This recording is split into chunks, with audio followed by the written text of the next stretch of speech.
Malawi Today.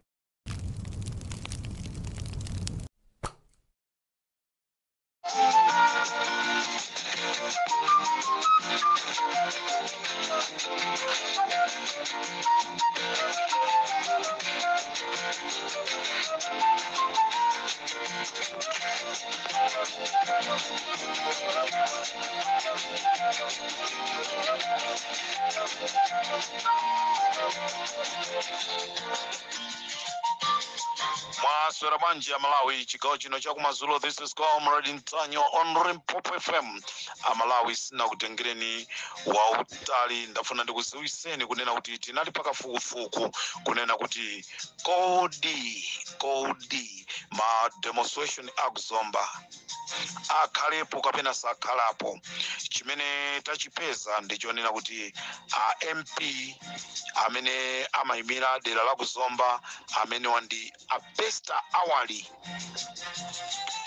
agwirisidwa ntchito ndi achipani chija cha MCP kutenga ndrama ndikupita kumakagayira anthu ena mavenda kunena kuti asakhale nawo pa ma demonstrations amenewa. Ndizomvetsa chisoni kunena kuti MP amene ali wa chipani chotsutsa, MP amene anthu anamkhulupirira, anthu akufuna kupita pa msewu koma iye akuakana. Unfortunately, MP ndi kukhalanso wa chipani chija cha Maite DPP. Awa ndi ma MP amene mwendo wina uli ku DPP, mwendo wina uli ku MCP. Tikhoza kukamvotera ngati a DPP, koma DPP kungoluza 2025 automatically akupitanso kukayimirira chipani cha MCP. Ndi chifukwa chake a DPP ndimakupemphani ndi kukuyankhulani kunena kuti ngati ndikotheka lolani anthu kumadera kwanu asankhe anthu amene akuwafuna. Timaopa zinthu ngati zimenezi. Munthuyo mwendo wina usiku akumakhala wa MCP, masana chifukwa chonoti akukaonekera kwa adadi akumayankhula zokhuzana ndi adadi. Choncho ma demonstration akuzomba ali apendapenda, sakudziwika kuti apangidwa kapena sapangidwa. Tinayesa kuimbira chairman wa kunsika wa kuzomba komano foni yake inali yozima. Choncho a Malawi mamawa ife a Limpopo FM situtopa timuimbira chairman kuti timve ma demonstration aliko kapena kulibe. Ngati foni ikhale yotima titume antolankhani athu akafike kukhomo kwa chairman ameneyi akamupeze ndikuti amuze zona zake zenizeni. Ndi ife a Limpopo tikufuna tidziwe. Tadziwatu kunena kuti ku Mzuzu ma demonstration alipereka komano mwachiphimba m'maso ndikumamvanso zonena kuti mawa akuti pa 11 akufuna kupanganso ma demonstration anthu aku Mzuzu aja. Ine ndiye nanena chigawo cha kumamawa kuwapempha anthu aku Mzuzuwo kunena kuti don't waste your time. Mwamwati Zulu, mwadya bredi, mwalawa stogo, mwalawa jamu, mwalawa nkaka. Ndipo lero mafumu aku Nkhatabe onse anakakumana ndi Chakwera kumene iwo apanga indozi kunena kuti Chakwera akuyenereka kuyimaso 2025 ndipo akhale president wa dziko lino. Atamva kukoma kwa nkaka umene chiyambireni sana umwe wa Kirimora, atamva kukoma kwa shuga amene shugayo ndi 3000 nde atangomumva kukoma kwake shugayo kuti kodi shuga wa 3000 amakoma choncho. Mafumu onse akumpoto ku chigawo chija cha kunkhatape agwirizana kunena kuti Lazarus Chakwera ndi amene ayimirireso 2025 ndikuti atadya ziphuya ataziotcha pa moto ziphuya ndikuzimva kukoma ziphuyazo ala Comrade Ntanyiwa mukuziziwa ziphuya ine ndiye wakunkhatapeyo kuti komboku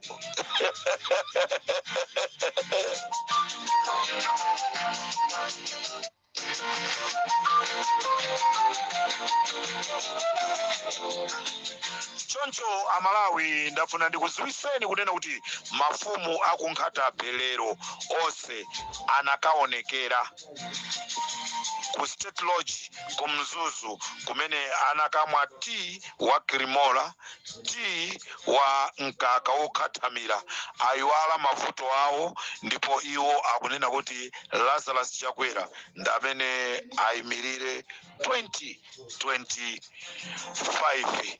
This is Limpopo FM ndi Comrade Ntanyiwa chigawo cha Komazula.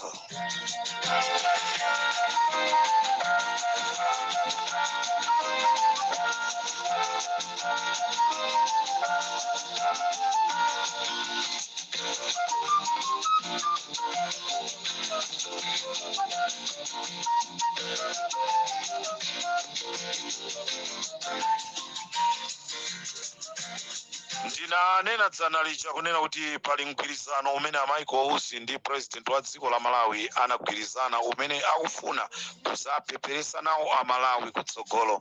Nkhani ndiyonena kuti president a dziko la Malawi anagwirizana ndi Michael Ousi kuti apange chipani ndi cholinga chonoti chipani cha Michael Ousi chizayende limodzi ndi chipani cha MCP. Kumapeto kwake mgwirizano umene ananamizana chifukwa MCP sinambe yapanga mgwirizano weniweni. Michael Ousi akutenganso mgwirizanowu ngati weniweni nde ife ari Limpopo FM tufuna tauze Michael Ousi kunena kuti kunali chilima kumene koko well educated, very intelligent, koma MCP anampanga njomba ndipo anamkwapula mosazwika bwino. As we are talking now lero timanena kuti achilima ndi amalemu. Nde ndifunanso ndikuwuzeni inu Michael Ousi mgwirizano umene mwagwirizana ndi Lazarus Chakwera, don't take it for granted. Musautenge mgwirizano umenewo kunena kuti ndi mgwirizano weniweni chifukwa mawa ndi nkucha nanunso muzalira. Amalawi anthuwa anagwirizana kunena kuti Michael Ousi akayambisa chipani kumapeto kwake Lazarus Chakwera akazawina azasira chipani Michael Ousi. Ndicho linga chonena kuti amalawi tizapeperesedwe, tizauzidwe kunena kuti mgwirizano umene ndinagwirizana ndi Klaus Chilima ndi umene ineyo ndakwanisa kwasira Michael Ousi. Choncho amalawi mgwirizano umene agwirizananso Michael Ousi ndi Lazarus Chakwera ndi mgwirizanonso ofoyira chifukwa ndi mgwirizano umene suli mu constitution komano mgwirizanowo ndi wa iwowo. Mawa ndi nkucha MCP ngati izatenge boma izayambaso kwataya miyala Michael Ousi. Believe me or not, Michael Ousi, you need to be careful. This is Comrade Ntanyiwa.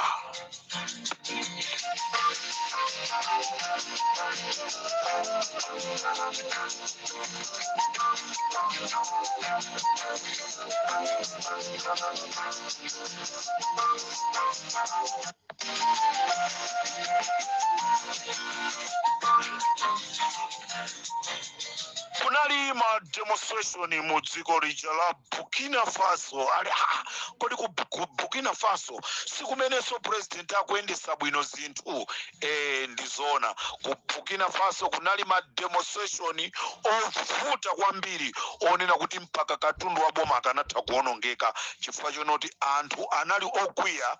President wa ku Burkina Faso Traore atauza zonena kuti akufuna kutula pansi kuti anthu ena aendese dziko. Iyeyo kumbali yake wapanga mu nthawi yochepa. Ino Traore waliyendesa kwa nthawi yayitali bwanji dzikoli, mwinaso zaka ziwiri sizinathe, koma mu nthawi imene wayendesa aliyense ku Burkina Faso wakhala akusangalala. Choncho anthu aku Burkina Faso amapanga ma demonstration kumuuza president wa ku Burkina Faso kunena kuti sakutula pasi udindo. Ngati atule pasi udindo china chilichonse cha boma akuchiphwanya. Nkhani yabwinotu, nkhani yabwino kupangiridwa ma demonstration chifukwa chonoti anthuwo akumva kukoma. Lazarus Chakwera mukumva bwa anthu akukupangirani ma demonstration chifukwa anthu sakumva kukoma, anthu akumva kuwawa. Comrade Tajwa on Limpopo FM.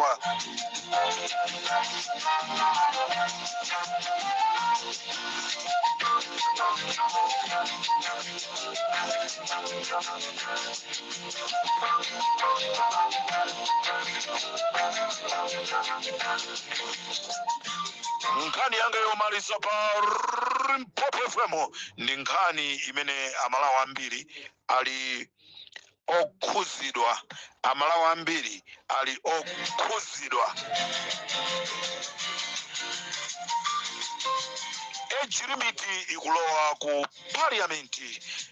Amalawi ambiri ndi okhuzidwa pomva ndi kuona kunena kuti age limit ikulowa ku parliament chifukwa cha ana a Peter Wamutharika. Ana a Peter Wamutharika agalukira ndipo atenga age limit kupita nayo ku State House. Ale mukuti ana Peter Mutharika ndete kuti ana Peter Mutharika Kabambe omwe amalawi anakhulupirira ndi kuyika chikhulupiriro chawo kunena kuti azakhala mmodzi wa asogoleri msogolo muno amene mwina azakhale ngati Klaus Chilima. Ndikati mukanthu tikapanga kafukufuku ndizabwera siku lina lake pa Limpopo FM. Ndizalolera ndizatukwanidwe koma ndizanene zoona zake zenizeni. Ndikati mukanthu tikamaona anthuwa akumaoneka ngati akwenda nda Malawi koma sakwenda nda Malawi. Choncho Malawi chigawo chakumadzulo kuno ndifuna ndikuwuzeni kunena kuti Daliso Kabambe ndamene akhala akwatuma Agape Kombe, ndamene akwagwirisa ntchito Agape Kombe kunena kuti apite ndi biru ya age limit. Unfortunately tamva kuyankhula kwa Agape Kombe kunena kuti awafikiraso achinyamata. Ndiye ndifuna ndikufunseni anyamata inuyo aku Malawi munakomana ndi Agape Kombe ndikukambirana nawo ndipo mwavomereza kunena kuti iwowa aitenge biru imeneyi apite nayo kuja ku parliament. Ndifuna ndikufunseni anyamata aku Malawi nde tizimva makomenti pa Facebook, pa Twitter, pa WhatsApp, ka manomo SMS. Tikufuna timve makomenti achinyamata ndizoona zonena kuti Agape Kombe anakumana nanu, anakambirana nanu ndipo inuyo mwavomereza kunena kuti biru ya age limit ikuyenereka kupita ku parliament. It's just unfortunately chidani chimene chinabwera pakati pa Peter Wamutharika ndi Akabambe a Malawi. Ndofuna ndikuwuzeni mafumu atapita kukakumana ndipo Central Executive Committee NEC, National Executive Committee NEC ya DPP itakumana ndikukambirana kunena kuti Amalawi komanso mafumu ochuluka ndi anthu ena akunena kuti Peter Wamutharika ngakhale ali wachikulire koma anthu amuchita recognize kunena kuti ayimireso utsogoleri wa chipani chija cha DPP.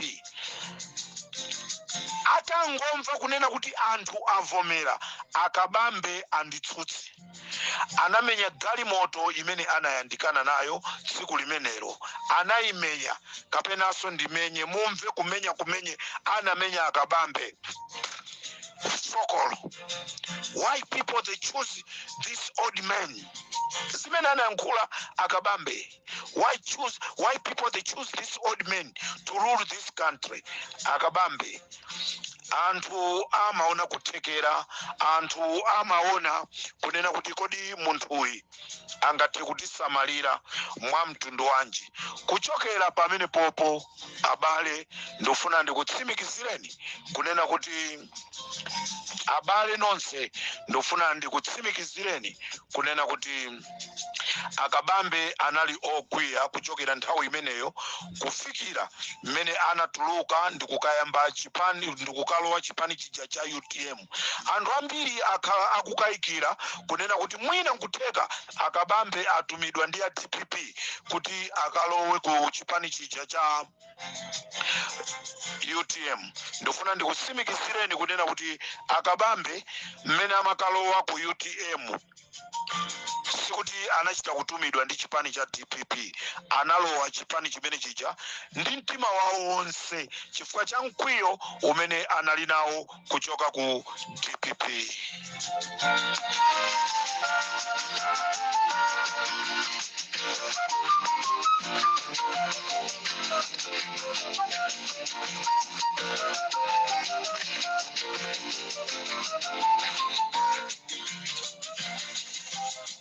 Tsopano lero akabambe akunena zonena kuti iwowo ayima pawokha, ndipo amalawi mukukumbukira kunena kuti akabambe anapangisa press conference kunena kuti iwowo sangathe kukakumana ndi chipani cha UTM, sichingathe kupita ku foundation ya Chilima chifukwa chonena kuti Chakwera anali komweko.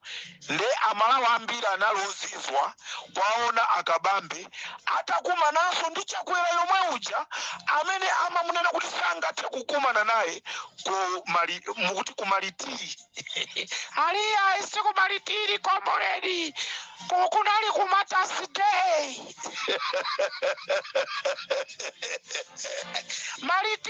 Malitiri ndi president yo.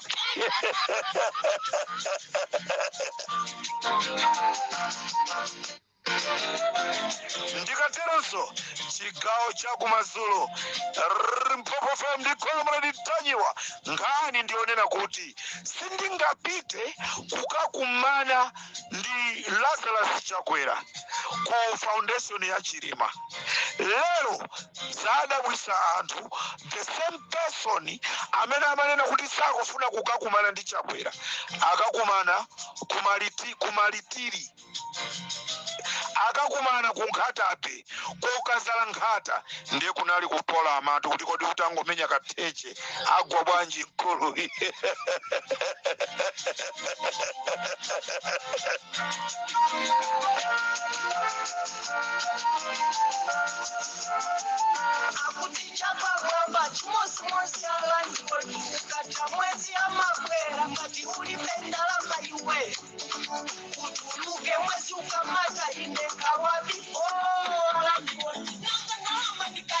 Ndikatero super purpose tisiyane pomwepo tione kuti kodi ma demonstration amawa kodi achitika kuzomba kapena sachitika. 7:30 ndikakhala ndiri kuzomba kuti ndikupasireni zambiri za mmene zikhalire kuzomba. This is Comrade Ntanywa pa Mpopo FM.